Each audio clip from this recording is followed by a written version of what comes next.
5 seconds.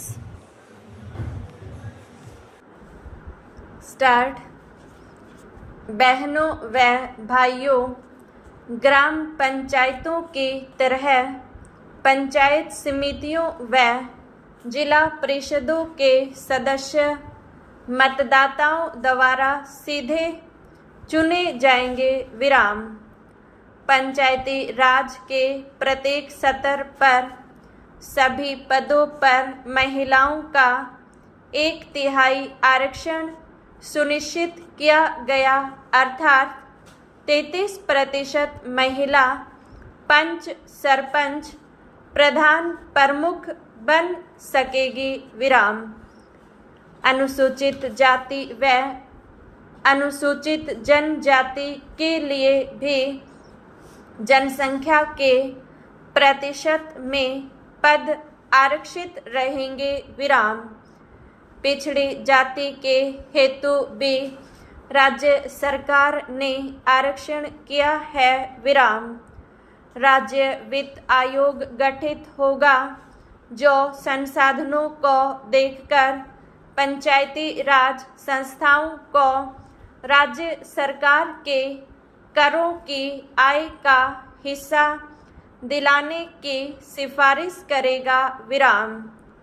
Rajasthan पंचायती राज अधिनियम 1953 एवं पंचायत समिति व जिला परिषद अधिनियम 1959 को समाहित कर तथा 73वें संविधान संशोधन के प्रावधानों को ध्यान में रखते हुए राजस्थान विधानसभा में नया पंचायती राज अधिनियम 9 अप्रैल 1994 को पारित किया गया, जो राज्यपाल महोदय के अनुमोदन के पश्चात 23 अप्रैल 1994 को राज्य में लागू हो गया। विराम। हमारे देश विशेषकर राजस्थान में पंचायती राज की आवश्यकता क्यों महसूस की गई? विराम। यह प्रश्न आज हमारे मन में कौंधता है। विराम। आज पंचायती राज इसलिए आवश्यक है कि इससे प्रशासन में जन सामान्य की सहभागिता बढ़ेगी। विराम। इससे लोकतंत्र की जड़ें मजबूत होंगी। विराम। गांव की आवश्यकता के अनुसार विकास योजनाएं बनेंगी। विराम। योजनाओं का क्रियान्वयन सब लोगों के सामने होगा। विराम। लोकतांत्रिक पद्धतियों में प्रशिक्षण पाने और जनतांत्रिक मूल्यों का ग्रहण करने का अवसर मिलेगा। विराम। ग्रामीणों का उत्तरदायित्व बढ़ेगा तथा इससे भ्रष्टाचार में कमी आएगी। विराम। अनुसूचित जाति, अनुसूचित जनजाति व अन्य पिछड़े वर्गों की प्रभावकारी सहभागिता से राजनीतिक, सामाजिक व आर्थिक खाई पटेगी। विराम। विकास संबंधी निर्णयों में महिलाओं की भागीदारी बढ़ेगी तथा सामाजिक कुरीतियां मिटेंगी। विराम।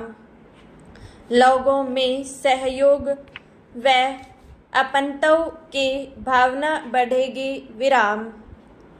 इससे ग्रामीण जीवन सुंदर और सुखी बनेगा। विराम। गांव की समृद्धि देश को गरिमा व शक्ति देगी और कमजोर वर्गों पर विशेष ध्यान दिया जा सकेगा। विराम। पैरा। पंचायती राज संस्थाओं में समाज के कमजोर वर्गों का, विशेषकर अनुसूचित जाति, अनुसूचित जनजाति, अन्य पिछड़े वर्गों आदि को उचित मात्रा में प्रतिनिधित्व देने में विशेष ध्यान रखा है। विराम।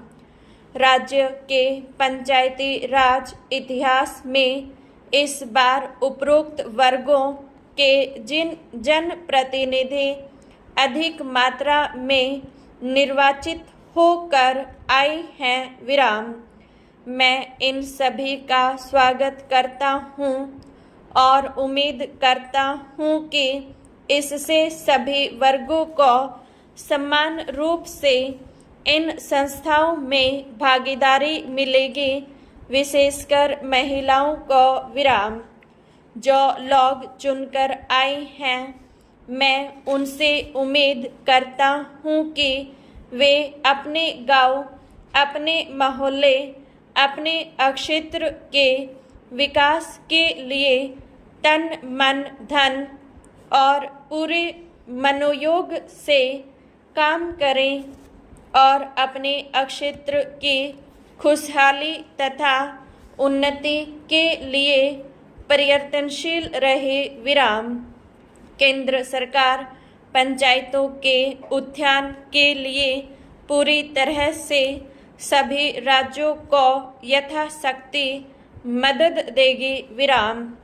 देश की लगभग 3/4 जनसंख्या गांव में रहती है, जिनकी आय कम होने के साथ साथ शिक्षा, स्वास्थ्य, पेयजल आदि अन्य आवश्यक सुविधाएं भी उन्हें पर्याप्त मात्रा में उपलब्ध नहीं हैं विराम।